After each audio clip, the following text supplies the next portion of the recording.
You know, it's strange how memory works. The part of me that still wants to believe in family, whatever that word even means anymore, remembers that night starting out. Almost beautiful. The kitchen was alive with the smell of roasted chicken and spices. Plates clinked against each other as everyone shuffled around, pretending to help set the table. There was laughter, loud, easy laughter, that bounced off the walls like it always did when too many people squeezed into the same room. For a moment, I just let myself breathe. I let myself pretend this was one of those wholesome family nights people post about online. My baby boy was in my arms, soft and warm, making those little giggles that feel like they should be bottled up forever. His tiny hand kept reaching for my collar, pulling it down like he was trying to climb me. And I thought, this is it. This is the life I always wanted to give him. There was a part of me that felt grateful. After everything, the stress, the sleepless nights, the fear of never being enough, at least he'd have this. A big family, grandparents, an aunt, a home filled with voices instead of silence. But in the back of my mind, there was this itch, this faint unease, like I'd stepped into an old photograph and something was slightly out of focus. I brushed it off, but it lingered. Maybe it was because I've seen this movie before. Flashback. I can still picture myself at that same table years ago. I was maybe 9, maybe 10. Everyone talking over each other, dad carving meat, mom pouring drinks, my sister cracking jokes loud enough to drown me out. I remember laughing so hard I nearly choked on my food. The room back then felt full, almost too full, but alive. And despite the chaos, there was a safety to it, like, this is what family is supposed to be. Coming back as an adult, sitting there now with my own child, I wanted to tap back into that same warmth. I wanted to believe we could have that again. I sat down at the table, carefully settling my baby in the little chair next to me. He looked around wide-eyed, fascinated by all the movement, the noise, the shiny silverware. My sister rolled her eyes at the way I fussed over him, but I ignored it. I was too busy soaking in the scene. For a second, just a second, I almost convinced myself we were okay. That maybe, despite everything, we were one of those families you see in commercials. Smiles, food, love. But the thing about storms?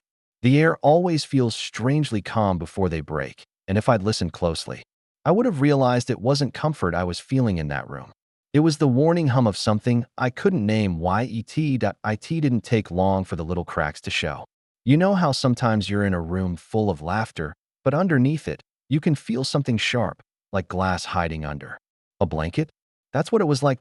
My son, of course, did what babies do. He fussed.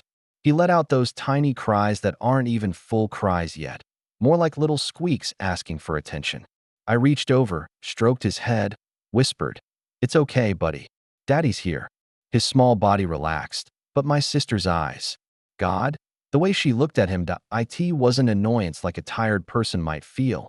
It was sharper, colder. She clicked her tongue and muttered, "Does he ever stop?" Loud enough for me to hear, soft enough to act like it wasn't meant for me. And my parents, who should have stepped in, just smirked. My mom waved a hand like it was nothing, and Dad let out this short laugh. Like the sound of my baby's cry was some kind of background noise to mock. That I tried to laugh it off too, just to keep the peace. But inside, something burned. He's just a baby. Why do you sound like he's a problem? I kept feeding myself little excuses. They're tired. They don't mean it. Families tease. I've used those same lines since I was a kid, covering up bruises you can't see, bruises left by words, dismissals, little humiliations passed off as jokes. Flashback. I remember being 12, holding up a drawing I was proud of. My sister grabbed it, rolled her eyes, and said, "Wow, you really think this is good?" My parents laughed. That laugh has a sting I still hear in moments like this. It's not just a laugh, it's a signal. A reminder that my pain, my effort, never really mattered. Sitting there at that table, my son squirming next to me, I felt history repeating itself. Only this time, it wasn't me being laughed at. It was my child. The food on the table suddenly didn't smell so warm anymore. The laughter around me wasn't soft, it was sharp. Every time my baby whimpered, I felt my sister's eyes on me, heavy with judgment, and in my chest, the unease grew heavier. It wasn't the storm yet, but the clouds were gathering that I wish I could tell you I saw it coming. that I had some sixth sense, some warning in the air that told me to grab my son and leave before it all happened. But the truth? It came out of nowhere. Point 1 second, I was leaning down, adjusting the little bib around his neck, trying to distract him with the spoon in my hand. He was fussy again, his cheeks red, his tiny fists waving in that dramatic way babies do when they're overwhelmed. His cry wasn't even loud. It was just a baby being a baby. And then it happened that MY's sister stood up sharply from her chair. I thought she was just moving to grab something. But instead, God, even replaying it makes me sick, she lashed out with her foot. A quick, ugly movement. She kicked my son. It wasn't some playful nudge. It wasn't an accident. It was deliberate. The sound of her shoe connecting with the side of his little chair still echoes in my skull.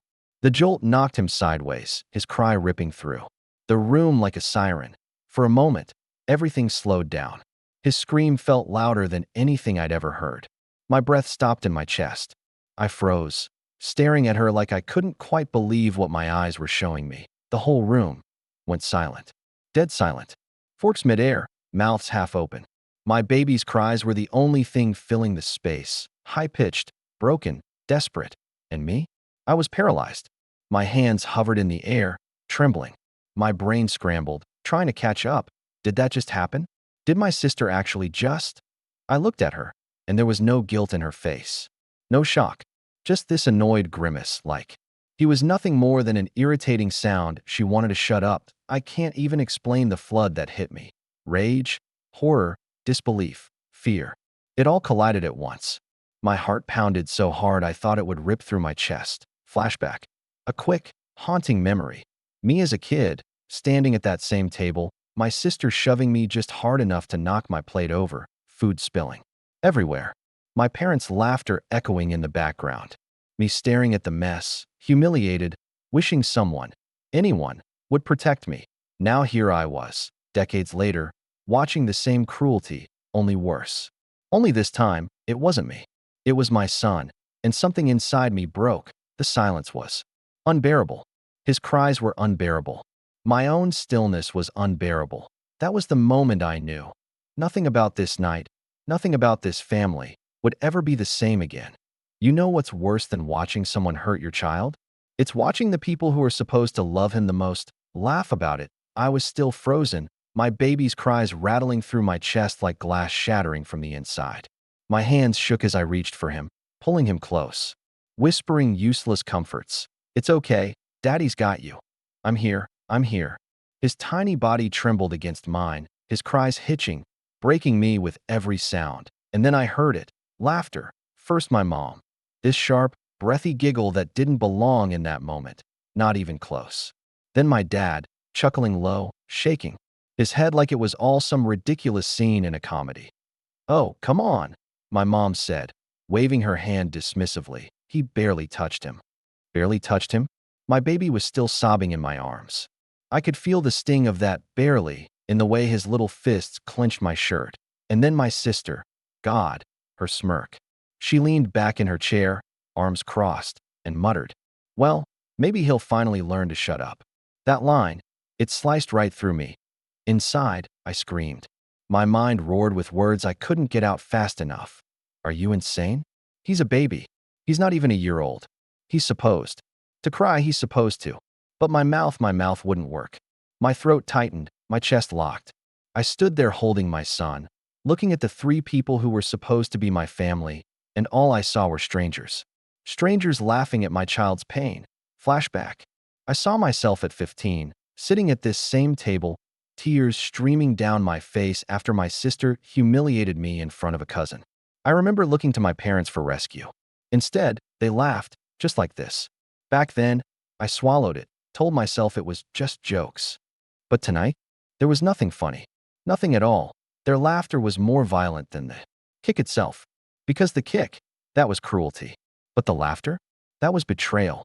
A betrayal that screamed, we don't see him as precious. We don't see him as yours.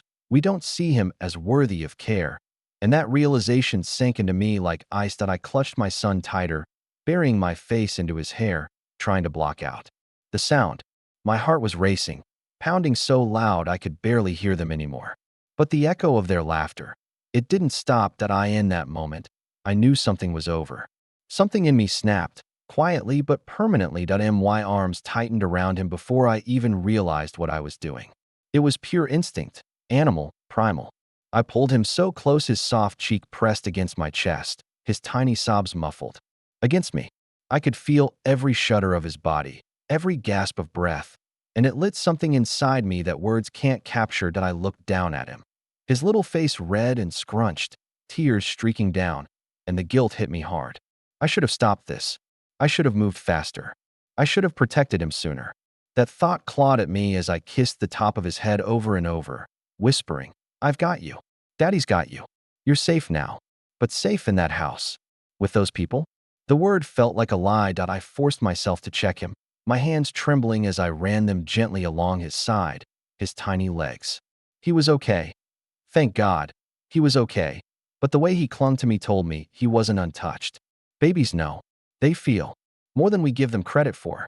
And in that moment, he knew he'd been hurt by someone who was supposed to care. I lifted my head and looked at them. My sister lounging back in her chair, my parents still chuckling like it was nothing. My vision blurred at the edges, rage fogging everything. My chest heaved, my fists clenched so tight around his little blanket I thought I'd rip it apart. And yet, I didn't explode. Not yet. The anger boiled, but it didn't spill. Because every second I looked at them, my son cried harder. His cries weren't just sounds anymore. They were alarms. Sirens telling me, "Don't waste your breath on them. Focus on me. Get me out of here." Oh, I did that. I stood up. My chair screeched against the floor, the sound sharp and ugly, slicing through their laughter. No one said anything. They just stared. My mom rolled her eyes, muttering, "Oh, come on. Don't be dramatic." Dramatic? I pressed my lips against my baby's damp forehead, breathing him in like oxygen. His little heartbeat against mine was all I could hear now. I wasn't being dramatic. I was being a father. Flashback. I remembered a night when I was 16, storming to my room after another one of my sister's jokes went too far. I slammed the door, burying my face in my pillow, telling myself, one day I'd have a family that was different. A family where love meant safety. A family where laughter wasn't at someone else's expense. Now here I was, standing in the middle of that same house, holding my son, realizing that different wasn't going to happen here. Not with them. Oh, I held him tighter, steadied my shaking hands, and made a silent promise. I will protect you. Even if it means protecting you from my own blood. That it's funny how rage works. People think it's loud, that it comes out in shouting, in smashing things, in red faces and veins bulging. But the truth? The most dangerous rage is quiet. And that's what I felt. That I sat back down, cradling my son against me, rocking him gently while his cries began to taper into hiccups. On the outside, I must have looked calm. On the inside, though, I was a storm ripping itself apart. Mind kept replaying it, over and over. The sharp motion of her foot, the sound it made when it struck, the way his whole body jolted, the shriek that followed. And then, the laughter. That laugh kept clawing at me, replaying louder than anything else. How could they? My own family. How could they sit there and laugh at my baby like he was a joke? I clenched my jaw so tight I thought my teeth might crack. My fists balled around his blanket, knuckles white. My heart pounded like a drum in my ears. For a moment, I wanted to slam my fists on the table, scream at them, unleash everything I'd buried since childhood. I wanted to roar, "You don't get to treat him like you treated me." Not him. Never him. But I didn't. I couldn't. Because my son was still trembling in my arms. And if I exploded, I'd scare him even more. He'd think my anger was for him. He'd think the world was even less safe. So I swallowed it. All of it. And do you know what that feels like? Like trying to swallow fire. My chest burned. My throat ached. Every breath felt heavier than the last. I looked down at him, his tiny fingers clutching mine, and I knew, if I let my rage out right now, I'd be no better than them. Flashback. I remembered being 13, yelling at my sister after she shoved me into the couch, calling her out for once. My dad's voice booming, telling me to stop overreacting, telling me I was the problem. That memory stabbed at me now. If I shouted here, if I made a scene, they'd spin it the same way. They'd twist it into my fault. So instead, I paced. I stood up with him in my arms and started walking back and forth across the room, my shadow long on the wall from the dim light. I bit the inside of my cheek until I tasted iron. Anything to keep from screaming. I caught my sister's smug grin from the corner of my eye. She thought she'd won. My parents avoided my gaze, still smirking, sipping their drinks like nothing had happened. And in that moment, the quiet rage inside me hardened into something else, resolved that I wasn't going to blow up at them. No, that would give them power. Instead, I decided, I'd take my son, and I'd never give them another chance to touch him again. The storm inside me wasn't for them anymore. It was fuel for leaving. You ever have one of those moments where the present suddenly cracks open the past? Where everything you went through as a kid suddenly makes sense, but in the ugliest way possible. That's what this was. I kept pacing the room, holding my son close, whispering to him while he hiccuped against my chest. But in my head, I wasn't just here in this moment. I was everywhere at once. I was back in my childhood, back in this same house, back in the same role, except now I wasn't the kid anymore. I was the parent, watching it all repeat. Flashback after flashback hit me like punches. I was 10 again, holding a toy I saved my allowance for. My sister ripped it out of my hands, snapped it in two, and tossed it on the floor. I remember looking up at my parents for justice, for even a hint of, hey, that's not okay. But what did I get? Laughter. She's just teasing, they said. Lighten up. Then I was 12, sitting at this same table, fork halfway to my mouth, when my sister knocked my plate off by accident. Food everywhere. My parents chuckled while I sat in silence, my cheeks burning. No one defended me. No one ever did. 15, 16, 17, every memory the same. Her cruelty, their laughter, my silence. Over and over, until silence became survival. And now? Now it wasn't me on the receiving end. It was my son, my baby boy. That's when it hit me, like a knife twisting deep. It was always like this. I just never admitted it. I'd spent years convincing myself my childhood wasn't that bad, that I was too sensitive, that maybe I exaggerated it all in my head. But seeing my son kicked, seeing them laugh. No, I wasn't exaggerating. I wasn't too sensitive. I was right. They were wrong.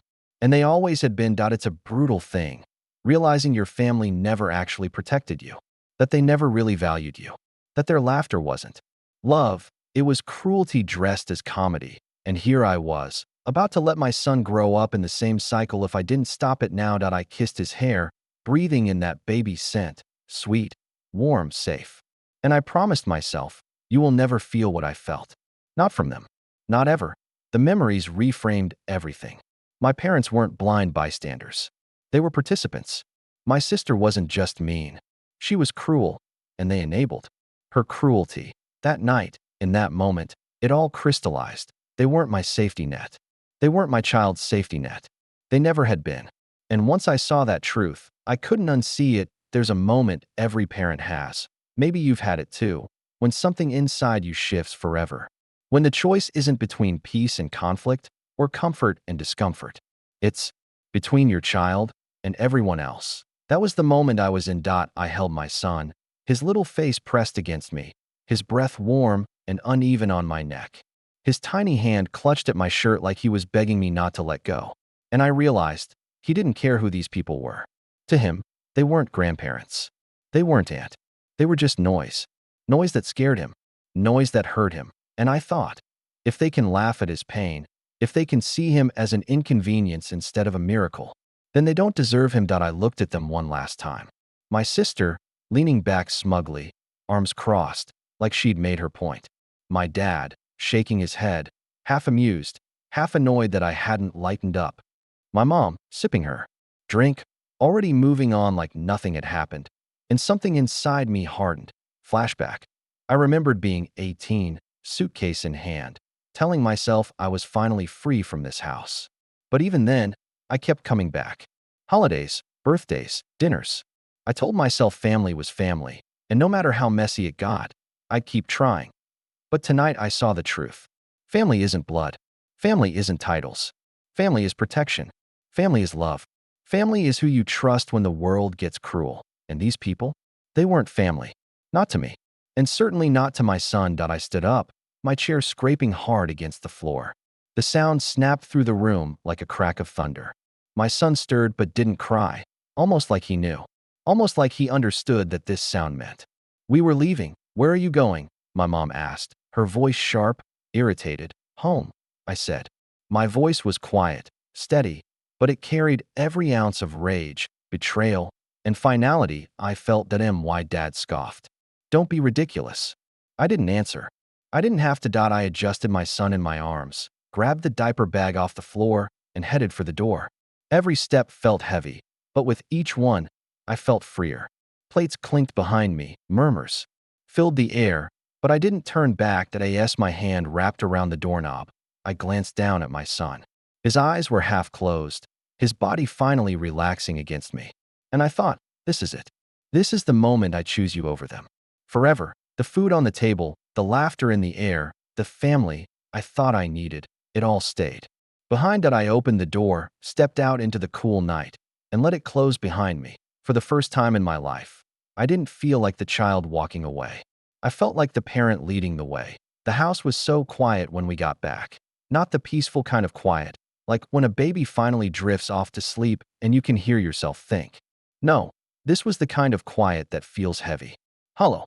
Like the air itself knows what you just went through. I set my son down gently in his crib, his little eyelids finally fluttering shut. His tiny chest rose and fell in slow, uneven breaths, and I stood there longer than I needed to, just watching him, making sure.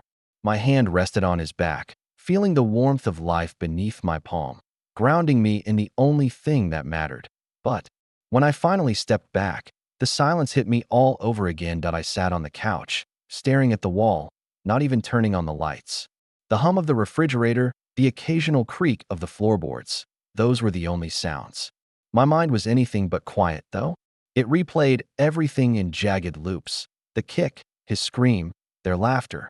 Over and over, like a film stuck on repeat. I wanted to cry, but the tears wouldn't come at first.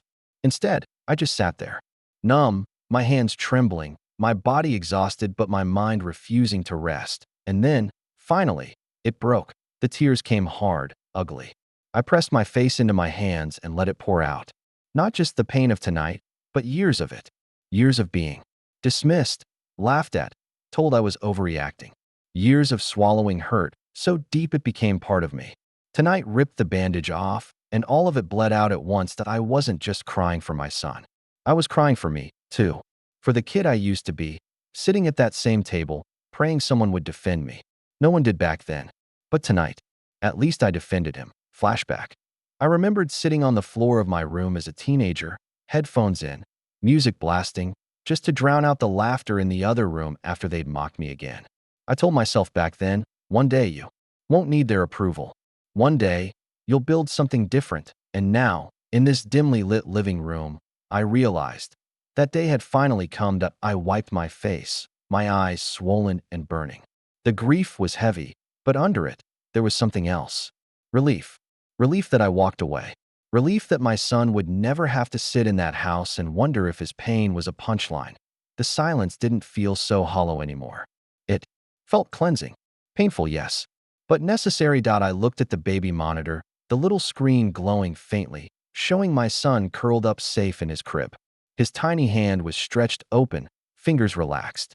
Trusting, and for the first time that night, I exhaled. By the time the night bled into morning, something inside me had settled. Not healed, not fully, but settled. I sat there in the stillness, watching the first light creep through the curtains, turning the living room a soft gray. The kind of light that makes everything look almost new. And I thought, maybe this is what starting over feels like. Not fireworks, not some grand declaration, just quiet, just clarity. I looked over at the baby monitor again. My son stirred, letting out a soft sigh in his sleep, the kind that makes his lips twitch into half a smile. My chest ached, but in a good way. He didn't know the world had just shifted around him. He didn't know what I'd left behind to protect him. He just knew he was safe, and that's all I ever wanted for him. To never have to question if he's safe, if he's loved, if his cries are too much. Because here's the thing I've realized. Family isn't who shares your blood. Blood is biology. Family is choice. Family is action.